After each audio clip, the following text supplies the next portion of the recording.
ವಿಜಯನಗರ ಸಾಮ್ರಾಜ್ಯದ ಆಳ್ವಿಕೆಯ ಕಾಲದಲ್ಲಿ ನೆಲಮಟ್ಟದಿಂದ ಸುಮಾರು ಮೀಟರ್ಗಳಷ್ಟು ಆಳದಲ್ಲಿ ನಿರ್ಮಿಸಿರುವಂತಹ ಭೂಗರ್ಭದಲ್ಲಿ ಹುದುಗಿ ಹೋಗಿದ್ದಂತಹ ಅದ್ಭುತ ವಾಸ್ತುಶಿಲ್ಪವನ್ನು ಒಳಗೊಂಡಿರುವಂತಹ ಪ್ರಸನ್ನ ವಿರೂಪಾಕ್ಷ ದೇವಾಲಯ ಅಥವಾ ಭೂಗತ ಶಿವ ದೇವಾಲಯಕ್ಕೆ ನಾವಿವತ್ತು ಹೋಗ್ತಾ ಇದೀವಿ.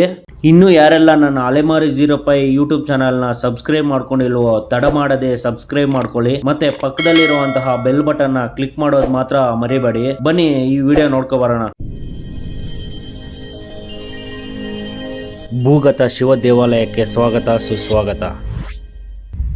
ನೋಡಿ, ಇಲ್ಲಿ ಟಂಕಶಾಲೆ ಮತ್ತು ಹರಿಹರ ರಾಯರ ಒಂದು ಮನೆಯನ್ನು ನೋಡ್ಬೋದು. ಮಸೀದಿ, ಬ್ಯಾಂಡ್ ಟವರ್.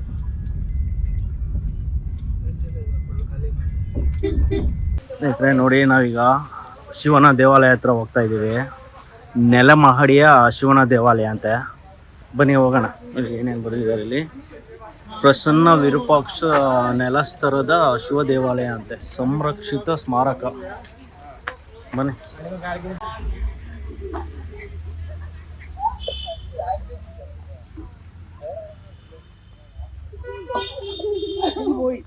ಸ್ನೇಹಿತರೆ ನೋಡಿ, ಇಲ್ಲಿನ ಪ್ರಸಿದ್ಧವಾದ ಶಿವ ದೇವಾಲಯ. ಈ ಹಂಪಿಯಲ್ಲಿ ಉತ್ಖನನ ಮಾಡುವಾಗ ದೊರೆತಂತಹ ಪ್ರಸಿದ್ಧವಾದ ಶಾಸನಗಳಲ್ಲಿ ಉಲ್ಲೇಖವಾಗಿರುವಂತೆ ಈ ಶಿವನ ದೇವಾಲಯವನ್ನು ಪ್ರಸನ್ನ ವಿರೂಪಾಕ್ಷ ಸ್ವಾಮಿ ದೇವಾಲಯ ಅಂತ ಸಹ ಕರೀತಿದ್ರಂತೆ. ಬನ್ನಿ ಇಲ್ಲಿ ಒಳಗಡೆ ಹೇಗಿದೆ ಅಂತ ನೋಡೋಣ. ಈಗಿನ ಕಾಲದಲ್ಲಿ ಶಿವನ ದೇವಾಲಯ ಅಂತ ಕರೀತಾರೆ. ನೋಡಿ, ಶಿವನ ದೇವಾಲಯದ ಕೆಳಮಹಡಿಯ ನೆಲಸ್ಥರದ ಶಿವನ ದೇವಾಲಯ ನೋಡಿ. ಇಲ್ಲಿ ಬರ್ದಿದ್ದಾರೆ ಪ್ರಸನ್ನ ವಿರೂಪಾಕ್ಷ ಸ್ವಾಮಿ ದೇವಾಲಯ ಅಂತೆ.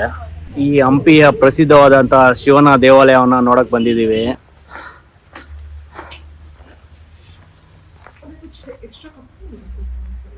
ನೋಡಿ, ದೇವಾಲಯ ಸುತ್ತು ಬರೋದಕ್ಕೆ ಒಂದು ಮಾಡಿದ್ದಾರೆ. ಭೂಮಿ ಮಟ್ಟಕ್ಕಿಂತ ಕೆಳಗಡೆ ಇರೋದ್ರಿಂದ ಕೆಳಮಹಡಿಯ ನೆಲಸ್ಥರದ ಇಲ್ಲಿನ ಶಿವನ ದೇವಾಲಯ 14-15ನೇ ಶತಮಾನದಲ್ಲಿ ಈ ದೇವಾಲಯ ನಿರ್ಮಾಣವಾಗಿದ್ದು, ತುಂಬಾ ವರ್ಷಗಳ ಗಟ್ಟಲೆ ಇದು ನೆಲ ಅಂತಸ್ತಿನಲ್ಲಿ ಇರುವ ಕಾರಣ ನೀರಿನಲ್ಲಿ ತುಂಬಾ ಮುಳುಗೋಗಿತ್ತಂತೆ. ನೋಡ್ಬೋದು ಇಲ್ಲಿನ ಶಿವ ದೇವಾಲಯದ ಕಟ್ಟಡಗಳನ್ನ ನೋಡಿ. ಇದು ಆ ಕಾಲದ ಬಾವಿ. ಇಲ್ಲಿ ನೋಡ್ತಾ ಇರ್ಬೋದು, ಈ ದೇವಾಲಯ ನೀರಿನಿಂದ ಪೂರ್ತಿ ಮುಳುಗೋಗಿತ್ತಂತೆ. ಈಗ ಆಲ್ಮೋಸ್ಟ್ ಒಂದು ಗರ್ಭಗುಡಿಯವರೆಗೂ ನೀರಿದೆ ಅಂತ ಹೇಳ್ಬೋದು.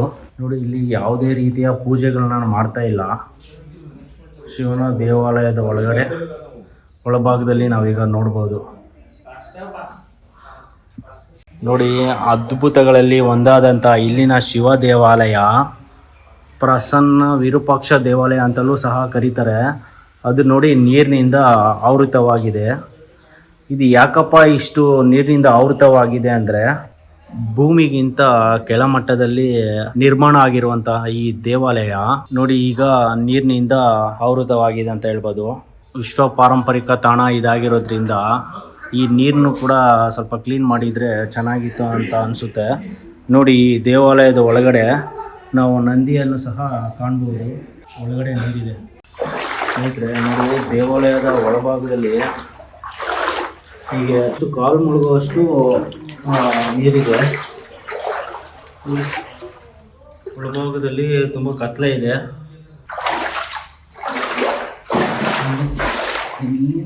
ಇಲ್ಲಿನ ದೇವಾಲಯ ನೀರಿನಿಂದ ಆವೃತವಾಗಿದೆ. ಇಲ್ಲಿ ಮುಳುಗೋಗೋ ತರನೇ ಇದೆ.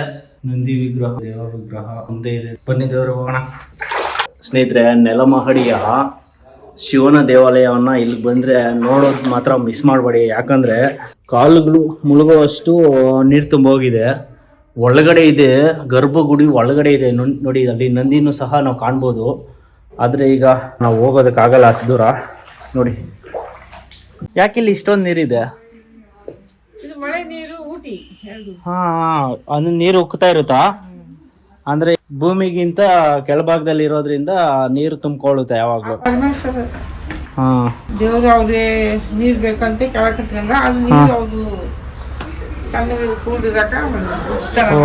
ಓಕೆ.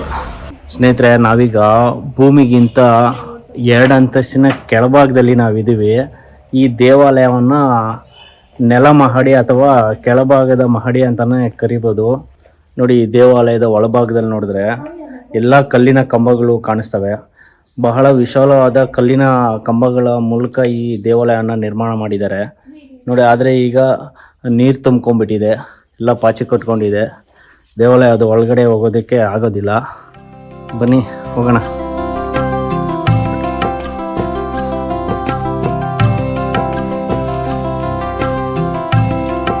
ನೋಡಿ, ಇದು ನೆಲಮಹಡಿ ದೇವಾಲಯ ನೋಡಿ. ನಮ್ಗೆ ಇಲ್ಲಿ ಕಾಣಿಸುತ್ತೆ ನೋಡಿ,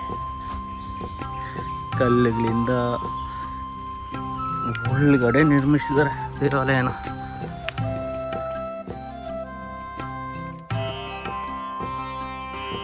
ಮುಂದಿನ ಉಗ್ರ ಲಕ್ಷ್ಮೀ ನರಸಿಂಹಸ್ವಾಮಿ ದೇವಾಲಯದ ವಿಡಿಯೋದಲ್ಲಿ ಸಿಗೋಣ. ಅಲ್ಲಿವರೆಗೂ ಟೇಕ್ ಕೇರ್.